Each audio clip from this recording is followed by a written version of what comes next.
ఈరోజు మీ బిడ్డ మీదకి యుద్ధానికి వస్తున్నారు. కాదు కాదు, మీ బిడ్డ మీదికి రాదు, మీ బిడ్డ మీదికి కాదు యుద్ధానికి వీళ్ళు వచ్చేది. 3 పార్టీలుగా వీళ్ళు కూటమిగా ఏర్పడి పేదవాడి భవిష్యత్ మీదికి వీళ్ళు యుద్ధానికి వస్తా ఉన్నారు.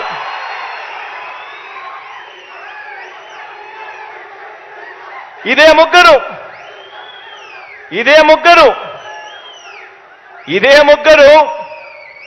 ఇదే చంద్రబాబు, ఇదే పవన్ కళ్యాణ్, ఇదే దత్తపుత్రుడు, ఇదే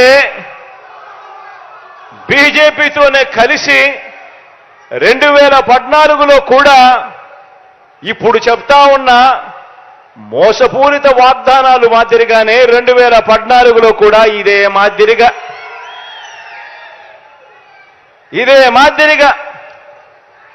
2014లో కూడా ఎన్నికలప్పుడు ఇదే ముగ్గురు ఒకటయ్యారు, ఇదే ముగ్గురు ఒకే స్టేజ్ మీద కూర్చున్నారు, ఇదే ముగ్గురు ఒక కూటమిగా ఏర్పడ్డారు. ఏర్పడిన ఏకంగా ఇదే పెద్ద మనిషి చంద్రబాబు నాయుడు గారు ఎన్నికల మేనిఫెస్టో అంటూ ఈ మాదిరిగా ఇచ్చి ఏకంగా చంద్రబాబు నాయుడు గారు సంతకం పెట్టి మరి ఈ మాదిరిగా ప్రతి ఇంటికి కూడా పంపించాడు ఈ పెద్ద మనిషి చంద్రబాబు గారు. ఇందులో ఈయన రాసిన మాటలు, రాసిన వాగ్దానాలు, రైతులకు రుణమాఫీ పైన మొదటి సంతకం చేస్తానన్నాడు. 87,612 కోట్ల రూపాయల రైతుల రుణాలు మాఫీ చేస్తానని చెప్పి ఎగనామం పెట్టాడు. పొదుపు సంఘాల రుణాలు పూర్తిగా రద్దు చేస్తానన్నాడు. ఏకంగా 14,205 కోట్ల రూపాయలు నా అక్క చెల్లెమ్మలను అడ్డగోలుగా మోసం చేశాడు. మహిళా రక్షణకు ఉమెన్ ప్రొటెక్షన్ ఫోర్స్ ఏర్పాటు చేస్తామన్నారు. మహిళా రక్షణకు ఉమెన్ ప్రొటెక్షన్ ఫోర్స్ కథ దేవుడెరుగు. విజయవాడ నగరంలో ఏకంగా కాల్ మనీ సెక్స్ రాకెట్ నడిపించారు.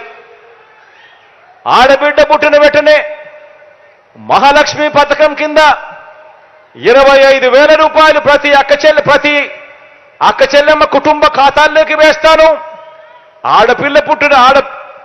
ఆడపాప పుట్టిన వెంటనే అని చెప్పి వారి బ్యాంక్ అకౌంట్లో డిపాజిట్ చేస్తాను అని మహాలక్ష్మి అనే పేరు పెట్టాడు. ఒక్కరికైనా కూడా ఆడపిల్ల పుట్టినప్పుడు మీకు తెలిసిన వ్యక్తులకు కానీ, మీకు తెలిసిన అక్క చెల్లెమ్మలకు కానీ ఒక్కరికైనా వాడు ఆడపిల్లలు పుట్టినప్పుడు 25,000 రూపాయలు వాళ్ళ బ్యాంక్ అకౌంట్లోకి డిపాజిట్ చేసినాడా అని అడుగుతాను నేను. ఇలా